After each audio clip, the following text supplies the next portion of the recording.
With the latest Disney earnings calling now in the rearview mirror, independent animation swarming in from all sides, lawsuits coming from Gina Carano and Elon Musk, a proxy war that is descending upon Hollywood, and all other kinds of wonderful shenanigans, conspiracy theories, and all this other nonsense, let's actually talk about something creative and productive for a change.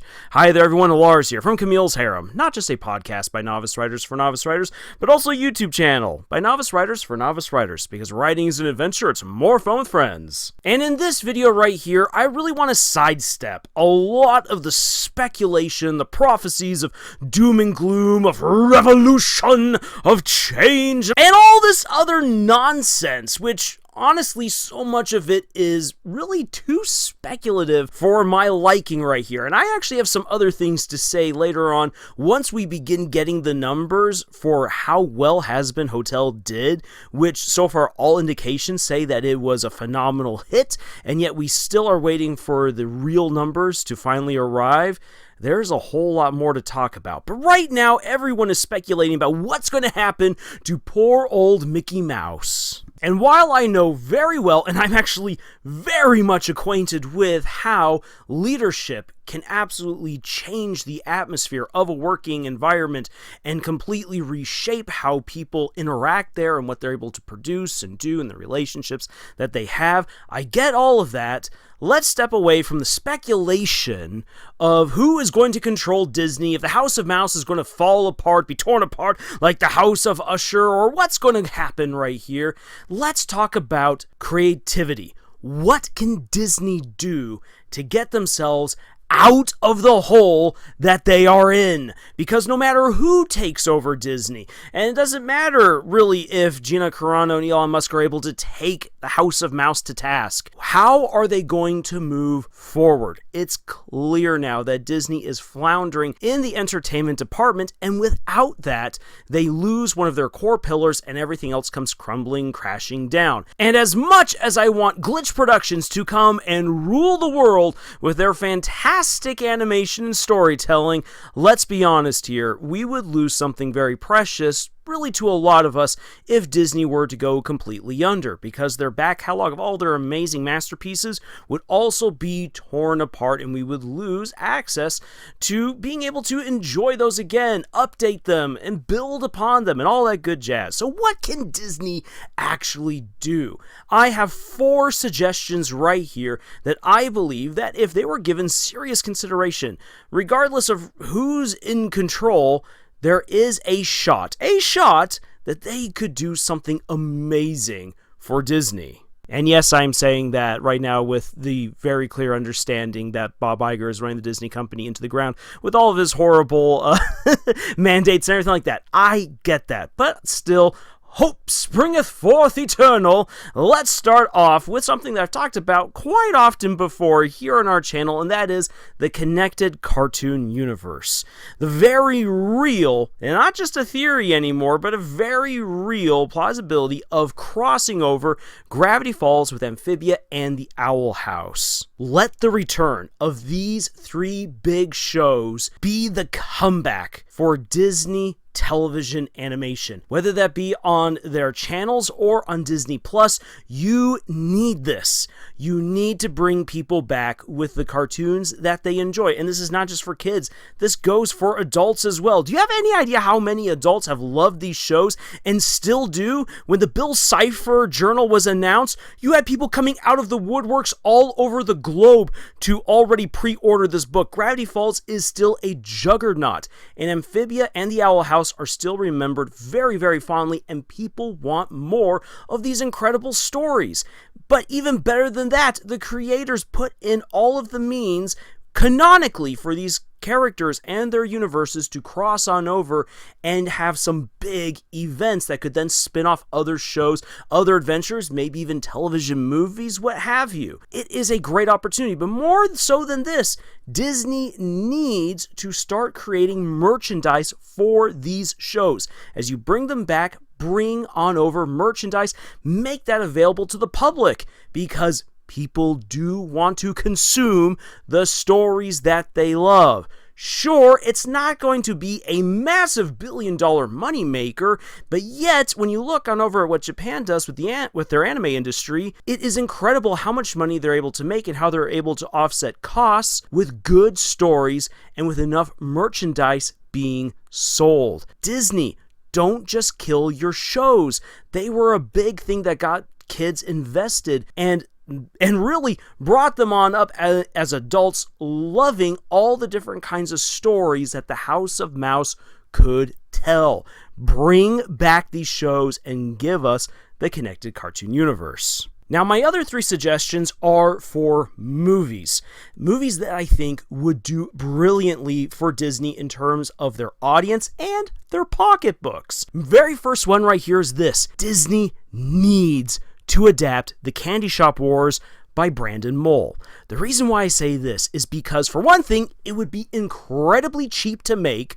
Number 2, his books are already basically written like scripts, and they are very, very easy to read and enjoy for anyone of any age. 3, they are geared towards little kids. But more so than that, The Candy Shop Wars is fun. An adult can read this and realize this is like slightly more kiddish version of Harry Potter.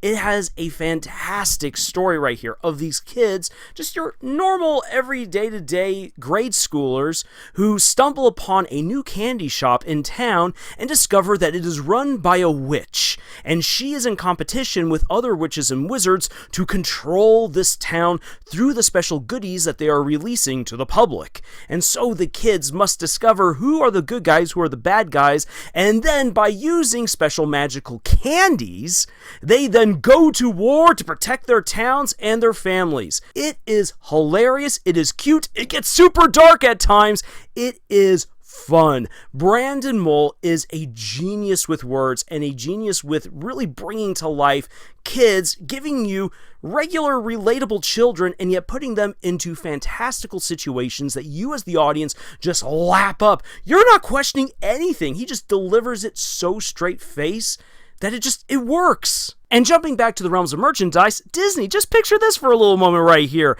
Imagine all the fantastic candies that you could sell if you make this movie, and this movie is a hit. You could easily adapt the entirety of the Candy Shop Wars for anywhere between $50 million to $80 million. Use practical effects and practical sets for basically everything because it's set in a small, simple town, and all you have to do is just bust out some good CGI for when the kids belch fireballs or breaths of ice, depending on what kind of mint they just ate. But here's another reason why I say that they should go for the Candy Shop Wars. Not just because I think it's a book that would resonate very well with little kids, be very entertaining, and even adults would enjoy it, plus they're able to make some good candy merchandise off of it, but because if it's a hit, Disney could then work things out with Brandon Mull to then adapt the Fablehaven series, which could easily be their response to what Warner Brothers is doing by revamping Harry Potter. Now then, here's my caution, my little cautionary note right here. Don't just jump to Fablehaven. Fablehaven is big. Fablehaven has a large fan base. People are expecting certain things when it comes to Fablehaven. If you get it wrong, you will screw up big time and lose out on a lot of goodwill and a lot of money. Start small with the Candy Shop Wars.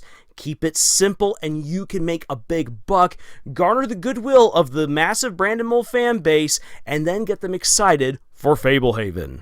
Now then, for my next recommendation that Disney do. And yes, I know that this sounds like an absolute pipe dream, but please bear with me because I'm going to explain why this is a good idea. Disney they absolutely need to talk with the creators for the independent animation Reversal of the Heart. This right here could be the next big Disney princess movie, and a truly good princess movie. The story basically goes that this knight goes on into a dragon's nest, kills a baby dragon, steals its gem heart, gifts it to his beloved princess, and then the mother dragon casts a curse, transforming the princess into a dragon. The entire kingdom is now looking for the dragon that killed their beloved princess. She must flee because no one believes that she's the princess. Unable to communicate with anyone, she rushes off into the countryside and meets a young wizard. This wizard and the dragon form a relationship, they form a good friendship, and the wizard decides he is going to help her out to become human again. Thus, they go on a quest to discover the dragon's lair and reverse the curse, all the while being hunted by a mysterious knight. This right here is a great premise for a story. Now, Disney might not like the whole idea of killing baby dragons, and obviously you can change things around as you will. But here's the thing. This is a great story that could deliver a strong female lead with a real fun romance involving the young wizard. You get everything right there. Disney needs to go back to actual romances. But here's the other thing. 2D animation. Swallow your pride, reach on out to Don Bluth while he's still alive, and poach his talent, for crying out loud. You need 2D animation. Anime has already shown us that without even using CGI, they can render beautifully done 2D animated dragons. Imagine if Disney came back swinging with an all-new 2D feature, bringing back Don Bluth and featuring dragons, and just giving us a great fantasy medieval story with your strong princess in love with a goofy wizard going on an epic quest. This would do well. For crying out loud, just look at how well received the independent animated feature is all alone by itself. Put Disney money, real talent from Don Bluth behind it, and you could have a true masterpiece on your hands. Another thing, though, is this. Disney needs to return to 2D animation. Ever since they've stepped away from it, with The Princess and the Frog, we have seen a serious degradation in what Disney's capable of doing. Disney needs to reclaim at least some sense of standing within the animated industry. And there are so many 2D artists out there who are just chomping at the bit to do something amazing. Plus, Don Bluth is still kicking. He's still teaching people his secrets, his trades. You could make this work, and it would be a triumph. People would come back for this to see a 2D animated Disney feature. People would come to see this to see a romance story. People would come to see this because of dragons. People would come to see this because of Don Bluth. You would have so many people coming to see this movie. You would have to work to botch it. My final recommendation is this. Disney needs to let Pixar tell a truly good, heartfelt story with plenty of time on their hands to do what they need to do. But here's the thing. While there are people who like a lot of the stories that Pixar has told, Pixar has kind of moved off into a little bit of a niche. And while people may say Pixar's always been a niche, that's not always the case right here. Pixar has made a real name for itself by telling personal stories. And I think we all love that aspect of Pixar. However, a lot of Pixar's personal stories recently have gone kind of the way of niche audiences, niche commentary, niche messages, which is fine. I actually personally like most of the Pixar movies that have come out recently, but there's no denying that Pixar is no longer pulling in people like it once did. To that end, I offer this. Pixar storytellers need to get together and talk about camping stories. They should do a movie about going camping. And if I might suggest anything right here, make it about kids with their dad. There's so many stories out there that completely denigrate the dad, who make him just to be this goofy sidekick at best and make him a monster at worst. But there's so many people who have good relationships with their fathers, who have great memories of their fathers. And there's other people out there who want positive father messages, especially if they don't have that in their life. So imagine if Disney's Pixar buckled on down and told a great camping story about kids bonding with their dad. You can do all kinds of crazy things. For crying out loud, you could have aliens, you could have Bigfoot, you could have like some sort of weird Baba Yaga monster that comes out chasing on after them. It could be some sort of weird existential crisis. Maybe the woods are a giant maze that traps them. Who knows what? But I think that a father and kids camping story would do phenomenally well, because you'd have all these dads who'd be like, wait, there's a positive dad story out there? I'm taking my kids no matter what. It's like when dads are like, kids, we're going camping no matter what.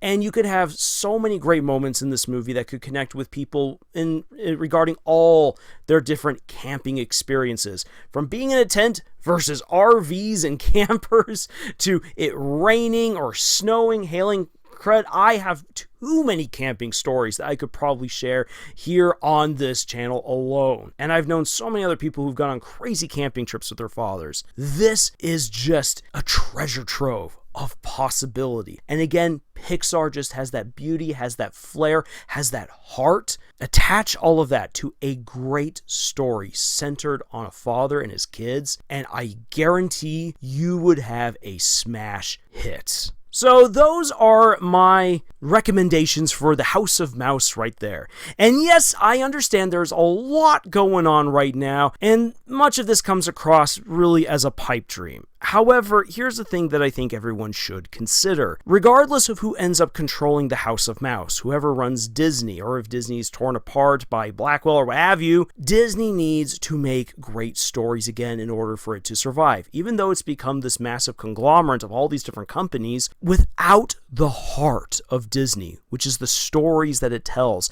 and the stories that it's able to convey for years and years through its movies, through its parks, through its television experiences. Without those stories, Disney at its heart crumbles. And when the heart of Disney crumbles, then just simple corporate greed takes over, and boom, Disney basically ceases to exist other than as a brand, and a quickly failing brand at that.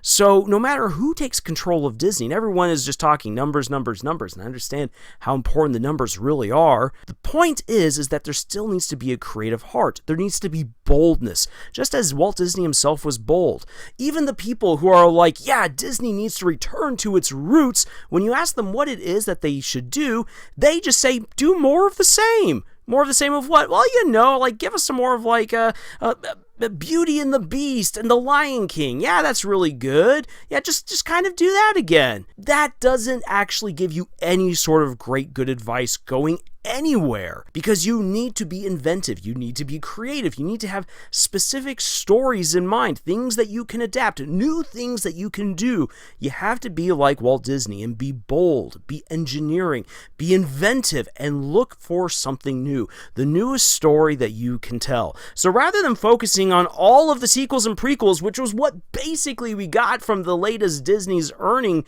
report, everything new that's coming from Disney is a sequel or a prequel aside from one Pixar movie. And that's bad. We need new, fresh stories. So Disney, I have given you 3 fresh movie ideas, and I've also given you a way forward with your television department, which you should not abandon. So that being said, I know a lot of you have your own thoughts or comments, your own suggestions for what Disney should do. Let's hear them in the comments below. I would love to hear your thoughts, your ideas, your inspirational takes. What could Disney do? What kinds of stories could they tell that would get them out of the hole that they are in? Let's get a positive conversation started right here, right now. With all that being said, guys, thank you so much for joining us on this incredible adventure we call writing. If you'd like to support the work that we do here, please check out the books that we have published. Links for them are in the description below. And otherwise, until the next video, y'all, tschüss.